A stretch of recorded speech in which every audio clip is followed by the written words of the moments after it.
আজানের সময় পেশাব পায়খানা করা যাবে কিনা, গাছের মেহেদি পাতা কি পায়ের নখে দেওয়া যাবে? অনেক জায়গায় লেখাটা দেখেছি ফু দিয়ে মোমবাতি বন্ধ করলে দারিদ্রতা আসে। এটা কি সঠিক? জন্ম নিয়ন্ত্রণ জায়েজ আছে কিনা? সঠিক নিয়ম বললে উপকৃত হব। স্বপ্নদোষ এটা হয়েছে কিনা আমি শিওর নই বা মনে নেই, তাহলে কি করা দরকার? 4 রাকাত সুন্নাত নামাজে প্রত্যেক রাকাতে সূরা ফাতিহার পর কি সূরা মিলাতে হবে? বাতের ব্যথার জন্য এক জাতীয় পাথরের মতো দেখতে এক প্রকার বস্তু লাগানো ব্রেসলেট যা হাতে ব্যবহার করা হয় আবার পায়ে কালো রাবারের মতো ব্যবহার করা হয়, সম্পর্কে হুকুম কি? বাচ্চারা অনেক সময় নিজের ছায়ার সাথে খেলা করে, এতে কি কোনো ক্ষতির সম্ভাবনা আছে? অজু করে ফেরার পথে পুরুষ লোকের সাথে দেখা হলে বা কথা বলতে হলে তারপর নামাজ হবে কিনা, নাকি আবার অজু করতে হবে? প্রিয় দর্শক, ইতিমধ্যে যে সমস্ত প্রশ্ন আমাদের সামনে চলে এসেছে তার মধ্যে থেকে প্রথম যে প্রশ্নটি আমি দেখতে পাচ্ছি তা হলো শারমিন আখতার, আপনি জানতে চেয়েছেন স্বপ্নদোষ এটা হয়েছে কিনা আমি শিওর নই বা মনে নেই, তাহলে কি করা দরকার? শুধু স্বপ্নে দেখেছেন কিন্তু কোনো ভিজা বা স্বপ্ন দোষের মাধ্যমে বীর্যপাত হয়েছে এরকম কোনো আলামত যদি আপনি না দেখেন, তাহলে সেক্ষেত্রে আপনার গোসল ফরজ হয়নি।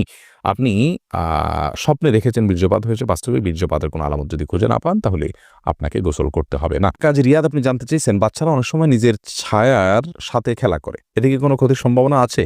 না, বাচ্চারা নিজের ছায়ার সাথে খেলা করলে এর জন্য বিশেষ কোনো ক্ষতির কথা আছে বলে আমার জানা নেই। মেহনাজ পারভিন, আপনি জানতে চেয়েছেন অনেক জায়গায় লেখাটা দেখেছি ফু দিয়ে মোমবাতি বন্ধ করলে দারিদ্রতা আসে, এটা কি সঠিক? এটি কুসংস্কার। ফু দিয়ে মোমবাতি বন্ধ করা জায়েজ না। ফু দিয়ে মোমবাতি বন্ধ করলে দারিদ্রতা আসে এরকম কোনো বিশ্বাস রাখা জায়েজ না। দারিদ্রতার সাথে এগুলোর কোনো সম্পর্ক নেই, এগুলোর কুসংস্কার, এমনটি বিশ্বাস করা যাবে না। এটি বিশ্বাস ছোট শিরকের অন্তর্ভুক্ত হবে। বরং ফু দিয়ে মোমবাতি নেভাতে গেলে যদি আগুন ডানে বামে ছড়াতে পারে সে ভয় থাকে, তাহলে ফু দিবেন না, হাত দিয়ে নেভাবেন। সেটি ভিন্ন বিষয়, কিন্তু এর কারণে দারিদ্রতা আসে এরকম কথা সঠিক নয়। সফিবুর রহমান, আপনি জানতে চেয়েছেন সুন্নত পদ্ধতিতে গোসল করার জন্য প্রথমে অজু করলাম, তারপরে সারা দেহে সাবান মেখে গোসল করলে আবার কি অজু করতে হবে? না, এরপরে আর অজু করার প্রয়োজন নেই। অনেক ওলামায়ে মতে লজ্জাস্থান সরাসরি স্পর্শ করলে অজু ভেঙে যায়। তাদের মত অনুযায়ী আপনি লজ্জাস্থান, এমনিতে গোসলের সুন্নাহ পদ্ধতি হলো যে আগে লজ্জাস্থানে কোনো ময়লা নাপাক থাকলে সেগুলোকে আগে ভালো করে ধুয়ে ফেলা, এরপরে পুরো শরীর ধোবেন, তাহলে সেক্ষেত্রে আর লজ্জাস্থানে সরাসরি স্পর্শ করবে না। তবে লুঙ্গি ইত্যাদির মাধ্যমে স্পর্শ করলে কারোর মতেই অজু ভঙ্গ হবে না। মিতা নাহিদা, আপনি জানতে চেয়েছেন কিছুদিন আগে আমার বাচ্চা হয়েছে, বাচ্চা হওয়ার কতদিন পর আমি নামাজ পড়তে পারবো বলে উপকৃত হব? বর্ণিতা, বাচ্চা হওয়ার পর ব্লিডিং যতদিন চলবে ততদিন আপনি নামাজ পড়বেন না। ব্লিডিং শেষ, তখন থেকে আপনি নামাজ পড়বেন।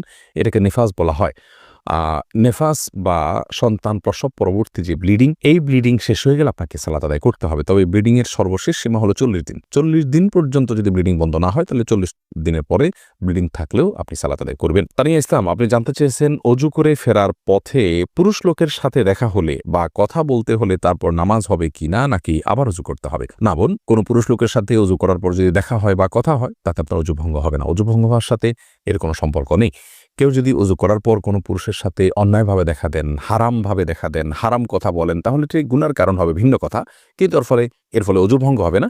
অজু ভঙ্গ হওয়ার সাথে অজু ভঙ্গকারী বিষয়গুলোর সম্পর্ক, যেমন অপবিত্র কোনো কিছু শরীর থেকে বের হলো কিনা, ঘুমালেন কিনা, অজু ভঙ্গের কোনো কারণ পাওয়া গেল কিনা, এর সাথে হলো অজু ভঙ্গের সম্পর্ক। সোহেল রানা সুজন, আপনি জানতে চেয়েছেন বাতের ব্যথার জন্য এক জাতীয় পাথরের মতো দেখতে এক প্রকার বস্তু লাগানো ব্রেসলেট যা হাতে ব্যবহার করা হয় আবার পায়ে কালো রাবারের মতো ব্যবহার করা হয়, সম্পর্কে হুকুম কি? ভাই সোহেল, এই জাতীয় ব্রেসলেটের কোনো বৈজ্ঞানিক কোনো ব্যাখ্যা আছে কিনা যে এটি মানুষের শরীরে বাতের ব্যথাকে দূর করে? যদি থাকে তাহলে এটি ব্যবহার করা যেতে পারে, এবং যদি বৈজ্ঞানিক কোনো ব্যাখ্যা না থাকে, এর যৌক্তিক কোনো লজিক্যাল কোনো কারণ না থাকে, নিছক এটি একটা ধারণা মানুষের থাকে, তাহলে সেক্ষেত্রে এটি ব্যবহার করা জায়েজ হবে না। আলমগীর হোসেন, আপনি জানতে চেয়েছেন স্মৃতিশক্তি বৃদ্ধির জন্য কি কি আমল করতে পারে? স্মৃতিশক্তি বৃদ্ধির জন্য একটি বিশেষ আমলের কথা একটি হাদিসে পাওয়া যায়। বিশেষ সূরা, বিশেষ সংখ্যক বার রাতে 2 রাকাত নামাজ পড়ে, সেই হাদিসটি সনদকে মুহাদ্দিসিন ইকরাম জয়ীব বলেছেন। স্মৃতিশক্তি বৃদ্ধির জন্য গুনাহ থেকে বেঁচে থাকা আর স্বাভাবিকভাবে আল্লাহ রাব্বুল আলামিনের কাছে দোয়া করা, এই দুটি বিষয় বিশেষভাবে উল্লেখযোগ্য।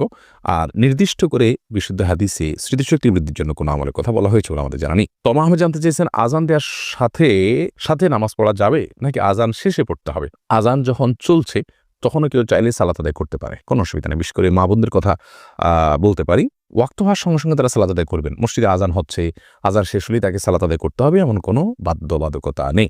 পুরুষরা তো আজান শেষে জামাতের অপেক্ষা করবেন, তারপর সালাত আদায় করবেন। যদি কোনো কারণে তিনি জামাতে শামিল হওয়ার সুযোগ না থাকে, একা একা তাকে পড়তে হয়, তাহলে আজান চলাকালীন সালাত আদায় করলে সালাত হয়ে যাবে। এমনি সোহাগ ইসলাম জানতে চেয়েছেন 4 রাকাত সুন্নত নামাজে প্রত্যেক রাকাতে সূরা ফাতিহার পর কি সূরা মিলাতে হবে? সুন্নত নামাজ হলে প্রত্যেক রাকাতে মিলাবেন। আরফিন আহমেদ সাগর, আপনি জানতে চেয়েছেন চিংড়ি মাছ খাওয়া জায়েজ হবে কিনা? জি, চিংড়ি মাছ খাওয়া জায়েজ আছে। এটাকে একসময় আমরা মাকরুহ বলতেন। এখন কেউই এটাকে আর মাকরুহ বলেন না, কারণ এটিও এক প্রকারের মাছ, যার কারণে এটি সম্পূর্ণ জায়েজ এবং হালাল। হালিমা বেগম জানতে চেয়েছেন, গাছের মেহেদি পাতা কি পায়ের নখে দেওয়া যাবে? কোনো অসুবিধা নেই। অনেকে মনে করেন যে মেহেদি পাতা পায়ে দেওয়া যাবে না, যেটি দাড়িতে দিতে হয়, চুলে দিতে হয়, এমন কোনো কথা নেই। তেলও তো দাড়িতে চুলেতে দিতে হয়, পানিও তো আমরা মাথায় দিই, সেটা আবার পায়েও দিই। অতএব এটা কোনো কথা নেই, এমন কোনো কথা নেই যে মেহেদি পাতা পায়ে দেওয়া যাবে না, নখে দেওয়া যাবে না। ইসরাত আলিজা আপনি জানতে চেয়েছেন, শরীরে কোনো অংশে ব্যান্ডেজ লাগানো থাকলে ফরজ গোসল হবে কিনা? যদি কোনো অংশে ব্যান্ডেজ লাগাতে হয়, ব্যান্ডেজ করাটা তার জন্য ক্ষতিকর হয়, অসুবিধার হয়, তাহলে সেক্ষেত্রে যে অংশে ব্যান্ডেজ লাগানো আছে ওই অংশ বাদে বাকি অংশে আপনি পানি ঢেলে যদি ধৌত করেন আর ব্যান্ডেজের উপরে শুধু ভিজা হাত দিয়ে মুছে নেন, তাহলে আপনার গোসল হয়ে যাবে। আর যদি ব্যান্ডেজটা এরকম জায়গায় হয়, কথার কথা পেটে বড় করে ব্যান্ডেজ আছে, তাহলে সেক্ষেত্রে আপনি উপরের অংশে কোনোভাবে পানি দিতে পারছেন না, দিলেই ব্যান্ডেজ ভিজে যাবে, তাহলে সেক্ষেত্রে আপনি অবশ্যই তায়াম্মুম করে সালাত আদায় করতে পারবেন। যে প্রশ্নে আমি দেখতে পাচ্ছি, নাসরিন আক্তার চাঁদিনী আপনি জানতে চেয়েছেন, সোনা দিয়ে কি দেনমোহর শোধ করা যায়? যে কোনো কিছু দিয়েই দেনমোহর শোধ করা যেতে পারে। শাহান রাফসান আপনি জানতে চেয়েছেন, নামাজের মধ্যে মুখে যদি দাঁতের ভেতর থেকে কোনো কিছু খাবার বের হয় তাহলে কি নামাজ হবে? সামান্য যদি কণা টনা জাতীয় হয় কোনো অসুবিধা নেই, তাতে নামাজ হয়ে যাবে। দাঁতের মধ্যে কণা ছাড়া তো আর বড় কিছু থাকার কথাও নয়, অতএব এটি জায়েজ হবে ইনশাআল্লাহ। হ্যাঁ, যদি মুখের ভিতরে কোনো খাবার রেখে আপনি নামাজ দাঁড়িয়ে যান আর ওটা খেতে খেতে নামাজ পড়েন, আপনি গিলেন খান, তাহলে তো আপনার নামাজ হবে না। মেহরুন রিয়া আপনি জানতে চেয়েছেন, দেনমোহর যদি না নেওয়া হয় তাহলে কি কিছু হবে?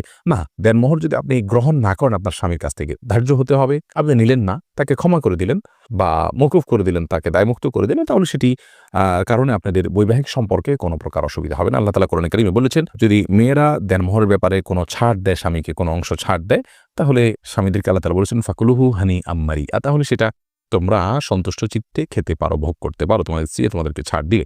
এমনি মাহবুর রহমান জানতেছেন, একামতের সময় মুসল্লিরা কখন দাঁড়াতে হবে? একামতের সময় মুসল্লিদের নির্দিষ্ট কোনো বাধ্য করে দেওয়া হয়নি যে এই সময় দাঁড়াতে হবে। আমরা অনেকে মনে করি যে কাদ কামাতিস সালাহ বললে তখন দাঁড়াতে হবে, অথবা হাইয়া আলাস সালাহ হায়াল ফালাহ বললে তখন দাঁড়াতে হবে, এরকম কোনো কিছু কিন্তু আবশ্যক নয়। একামতের শুরুতে বা মাঝে যে কোনো পর্যায়ে মুসল্লি দাঁড়াতে পারবেন। মোহাম্মদ আবু জাহেদ আপনি জানতে চেয়েছেন, জন্ম নিয়ন্ত্রণ জায়েজ আছে কিনা? সঠিক নিয়ম বললে উপকৃত হব। জন্ম নিয়ন্ত্রণ করা ইসলামের শরীয়তের দৃষ্টিকোণ থেকে জায়েজ রয়েছে দুটি শর্ত সাপেক্ষে। প্রথম শর্ত হলো, সন্তান জন্ম নিলে সে কি খাবে বা তাকে আমি কি খাওয়াবো, এই মুহূর্তে আমার উপার্জন নেই, অথবা এই মুহূর্তে তার জন্ম হলে আমি অর্থকষ্টে ভুগবো, এরকম শঙ্কা থেকে জন্ম নিয়ন্ত্রণ করা জায়েজ নাই। কারণ আল্লাহ রাব্বুল আলামিন কোরআনে কারীমে বলেছেন, লা তাকতুলু আওলাদাকুম খাশিয়াতা ইমলাক নাহনু নারযুকুহুম ওয়া ইয়াকুম, তোমরা তোমাদের সন্তানদেরকে কি খাওয়াবে এই চিন্তা থেকে হত্যা করে ফেলো না, কারণ আমি তাদেরকে এবং তোমাদেরকে উভয়কে রিজিক দান করব। অতএব রিজিকের ভয়ে জন্ম নিয়ন্ত্রণ করা জায়েজ নাই। যদি কেউ এই চিন্তা থেকে জন্ম নিয়ন্ত্রণ করে যে আমার স্ত্রীর স্বাস্থ্যগত দিক থেকে তিনি এখন সন্তান জন্ম দেওয়ার জন্য ফিট নন, অথবা ডক্টর নিষেধ করেছেন যে এত বছর পর্যন্ত তার সন্তান ধারণ করা উচিত হবে না, অথবা এমন কোনো জায়গায় আছেন যেখানে আসলে এই মুহূর্তে আরেকটি সন্তান হলে সেটাকে লালন পালন করা কঠিন হবে, বা একটা ছোট সন্তান আছে মায়ের দুধ খাচ্ছেন, আরেকটা সন্তান আসলে মায়ের জন্য লালন পালন করাটা টাফ হয়ে যাবে, সেরকম লোকজন নাই, অর্থাৎ পারিপার্শ্বিক কারণে যদি জন্ম নিয়ন্ত্রণ করা হয় সেটা জায়েজ রয়েছে। দ্বিতীয় শর্ত হলো যে যদি স্থায়ীভাবে না করা হয়, অস্থায়ীভাবে করা হয়, সে অস্থায়ীটা 2 বছর 4 বছর 6 বছর 10 বছর পর্যন্ত হতে পারে, সমস্যা নেই। যে অস্থায়ীভাবে জন্ম নিয়ন্ত্রণ যদি করা হয় এবং রিজিকের ভয় ছাড়া অন্য কোনো কারণে জন্ম নিয়ন্ত্রণ করা হয়, তাহলে সেটি জায়েজ রয়েছে। ওসমান গনি আপনি জানতে চাইছেন, আজানের সময় পেশাব পায়খানা করা যাবে কিনা? যাবে, কোনো অসুবিধা নেই। আজান হলে ওই সময় পেশাব পায়খানা করা যাবে না, বা দুনিয়াবে নির্দিষ্ট কোনো কাজ করা যাবে না, এরকম কোনো কথা কোরআন হাদিসে কোথাও বলা হয়নি। তবে হ্যাঁ, আজান সময় অবশ্যই আপনি আজানের জবাব দেওয়া উত্তম এবং ভালো, যদি পারেন মুখে জবাব দিবেন, আর না দিলেও কোনো গুনাহ হবে না। অর্থাৎ মুয়াজ্জিন যা বলছেন সাথে সাথে তা বলছেন, আপনি এর পাশাপাশি অন্য কোনো কাজ করছেন। তবে হ্যাঁ, আপনি টয়লেটে যদি থাকেন সেখানে তো আপনি আল্লাহর নাম নিতে পারবেন না, মানে উচিত হবে না, যার কারণে আজানের জবাব আপনি সেখানে দিবেন না। অর্থাৎ এক কথায় আজানের সময় টয়লেটে কেউ থাকলে টয়লেটে থাকতে পারেন, পেশাব পায়খানা করতে পারেন, বা অন্য যে কোনো কাজ করতে পারেন, কোনো প্রকার নিষিদ্ধ নয়। এমন কোনো কাজ যদি করেন যেখানে থেকে আজানের মুখে জবাব দিতে পারছেন, তাহলে জবাব দিবেন, সেটি সওয়াবের কাজ, আর না পারলে দিবেন না।